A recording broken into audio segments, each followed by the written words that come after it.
Allez, pressez.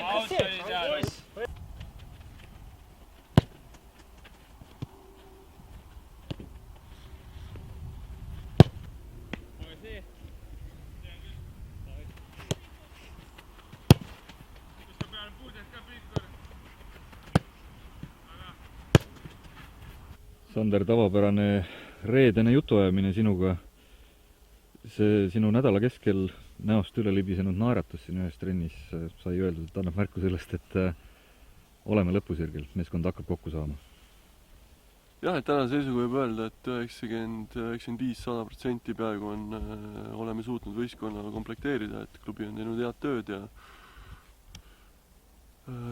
ütleme, et võib-olla üks positsioon, võib-olla 2, et vajab veel täiendust, aga üldiselt on võistkond komplekteeritud ja oleme valmis. Praegusel hetkel nüüd nii-öelda traialiste või katsetel olevaid mehi ongi ju tegelikult vist üks ainult eile meeskonnaga liitunud Benini ründaja. Tema saab nüüd oma võimaluse laupäeval näidata ennast. Jah, et vaatame ta kiirelt üle, et otsuse peame ka tema osas kiirelt tegema, et eks siis need trennid ja mäng näitab. Kuidas sa nüüd mõelnud oled, kas juhtumil, kui ei peaks minema Benini mehega asjaks, hakkad sa veel siin loetud nädalate jooksul enne hooaja algust otsima nüüd seda ründaja kandidaati uut või proovime siis alustada sisemiste reservidega?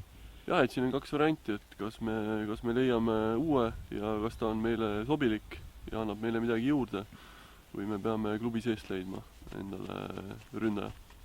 Nüüd võib välja öelda ka selle, et möödunud nädala lõpus õhku jäetud võimalus siis keskkaitsjate osas, 2 meest oli sul ühe koha peale seal võitlemas, Marko Budic ja Esa Jallo.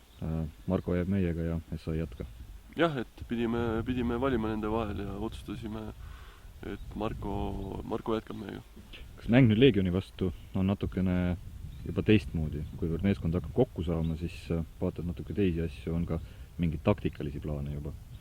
Mingid taktilised plaanid on meil kogu aeg ja proovime teatud asju teha, et endiselt ma ütlen, et see tulemus ei ole minu jaoks veel tähtis, et proovime ja katsetame ja peame leidma õige koosluse. Tööle!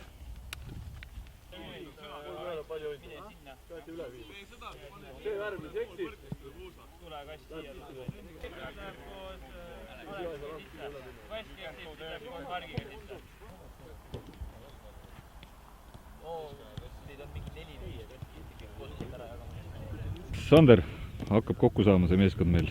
Kuidas sa rahul oled selle kooslusega, mis meil siin kujunemas on? Ei, selles suhtes poiss, kes on juurde tulnud, tõstavad siis omakorda treening kvaliteete. Me saame teha asju kõrgema intensiivsustega. Mängijad on pärit erinevate kultuuridega, mis siis omakorda annab niisugust, kuidas ma ütlen, ootamatuid otsuseid ja lahendusi trennis, mis on päris põnev vaadata ja ise ka midagi õppida, mis nemad on siis õppinud enda kodumaalt. Kure mäng oli nüüd esimene meil eelmisel nädalavahetusel, kus nii-öelda need fännid, kes siis vaatasid ülekannet, ütlesid, et see oli esimene mäng, mis oli mängu moodi. Oled nõus sellega? Ei, jaa, kindlasti. Ehk siis võrreldes, kui me räägime täitsa esimesest mängust, siis meil oli jällegi päris palju uusi nägusi koosseisus. Seekord oli juba mõned mängijatega natuke kokku mängitud. Trenni on saadud tehtud mõned mängijatega. Keelebarjäär on ka natukene lihtsamaks läinud, kuna mängijad hakkavad mingitest terminidest aru saama. Minu sõnum ongi lihtsalt natuke kannatlikkust ja küll see mäng nagu veel paremaks läheb. Aitüma, Sander. Aitäh!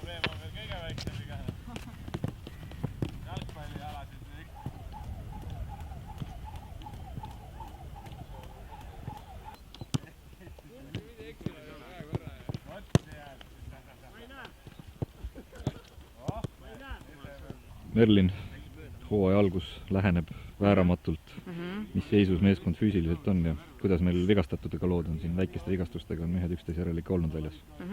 Tõsi, väikeseid vigastusi on olnud, aga osad on möödapääsmatud olnud, on olnud teatud situatsioonides, on olnud mängus, vigastused, kukkumised, et kõik ei ole saanud ette näha, jalgpallis ei saagi, aga üldiselt selline füüsiline ettevalmistus poistel on hea.